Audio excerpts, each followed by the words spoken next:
Hey everybody, it's Jen coming to you this morning with a message. My guides are, I don't know whether to call this like a coffee chat. I'm gonna call it a coffee chat because it's a little bit channeled and it's a little bit just like an awareness that came through this morning. That they like literally the last ever since 9/9 portal, right? So that was a huge, powerful day. I remember I've been telling you guys that I felt like something big was coming from the end of July all the way into the Lion's Gate. It felt way more powerful. Of course, 9/9 was ridiculous. Like the 7th, the 8th, and the 9th to me just felt so powerful and so like we completed a cycle and it's done. Like whatever that cycle was that you were in, like it's done and now you've moved into the next level. Like I hope you guys are feeling that because I'm feeling it big time. And one of the things that my guides, again, I'm thinking back over the messages that they've given us over the last year or so. And even with all the drama, trauma, chaos that's going on in the collective, one of the things that they've been very succinct on and very specific on and always bringing up is limitless possibility, um and abundance. They've been talking so much about instant manifestation and abundance, and I feel like I feel like I woke up on the 10th with this whole new paradigm about money and abundance and how to bring that in and what to do with it. And I know I've been building with this a little bit. And one of the things that I tend to do is I don't talk as much about money because I always talk about experience, right? So to me, it's what is the experience that you want to have in life? So we've been having this idea, right? About limitless possibilities, abundance is available to everyone, instant manifestation.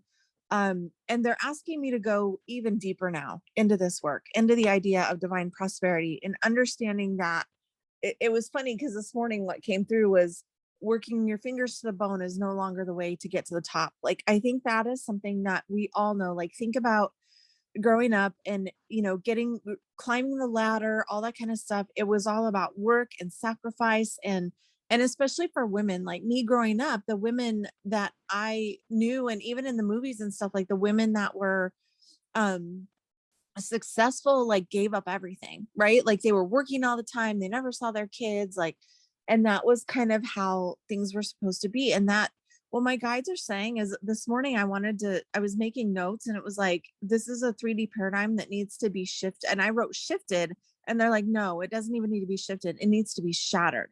Like it needs to be done, it needs to be broken to where all you can do is sweep it up and throw it away. Like we can no longer have this paradigm of being broke and having lack, right? So what's funny is when I heard that, the idea of working your fingers to the bone, there's a stupid song from like it's like 1974. I had to look up the date because I knew it was from when I was a kid, um but I just remember hearing this song and I had an aha moment because this song literally talks about everything going wrong.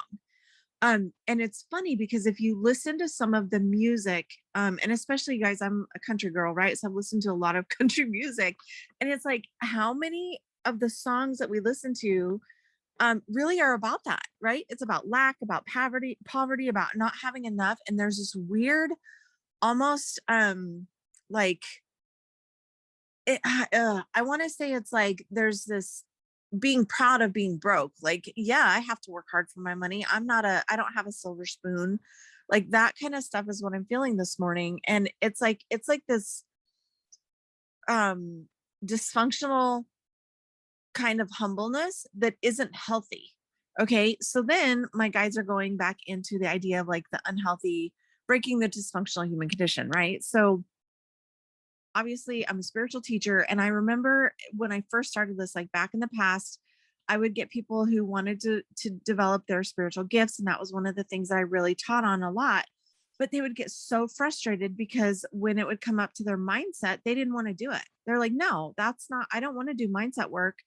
I want to work on how to develop my gifts. And I'm like, the only problem is you're never going to enhance your spiritual gifts and deepen your connection with your guides if in the back of your mind you've got this idea saying, oh, I shouldn't be doing this isn't right, this isn't good, this isn't Christian, like all of those negative beliefs that you have in your head. So here's the thing. You're never going to have that fluid, clear, confident connection with the spirit realm, with your guides, with your angels, with God, if in the back of your mind you don't believe that you can have it, right? So you have to learn how to trust.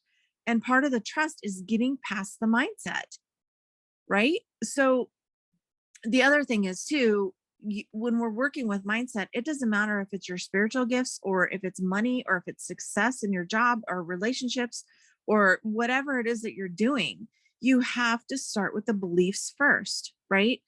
Because if you can't get past your mindset, then you're never going to believe that you can have any possibility, right? There are possibilities just waiting for you. Like literally, that's what my guides are like, it is right there. It's just waiting. Right. So I think we have this old paradigm of being idea or having the idea that in order to be successful, you have to be so like wrapped up in your business that you don't have any time for anything else. Right. Well, I'm here to tell you that's not true either, because as I've done this work that I'm doing for the last 7 years that I fully stepped into doing this as my business, I haven't put my family last ever. My family's always come first. Um, so you don't have to miss out in order to create the success that you want. Like, in my book, it's Embodied Grace, A Woman's Path to Empowerment. And the little tagline is creating a life you love. And you do that by aligning with the things that you want and taking the action that helps you get there. But that doesn't mean take action that puts your family on the back burner. That doesn't mean taking action that you're working so much that you don't have time to sleep or rest. It's actually completely opposite of that. It's when I'm working, especially with entrepreneurs, you've got to put your most important things first. So the first thing on your calendar when you're booking out how to create your perfect day is, what is your ideal time to get around and get up? Like, and if you have kids, of course you have to get up at a certain time to be able to get them to school and all those kind of things. But does that mean that your ideal time to get up is like 30 minutes before everybody else so that you can have, 10 minutes or 15 minutes or whatever to just sit and be? Um, does that mean that you stay up at night just a little bit later so that you have time to just be? Does that mean that you take a lunch break a little bit different during your workday? Or does that mean you take a break at a certain time? Like there's always ways to work around without sacrificing anything with your family. You will have to sacrifice something. You may have to sacrifice how much TV you watch. You may have to sacrifice um, unhealthy friendships where you're giving and giving and giving and nothing is ever coming back to you.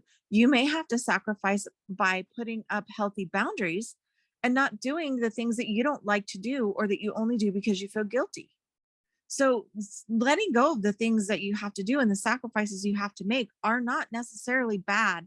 And it's not things that you're going to lose out on. It's actually things that are more healthy for you. So you have to sacrifice those old limiting beliefs and you have to sacrifice the old ways of doing things to step into a higher vibrational abundance way of doing things.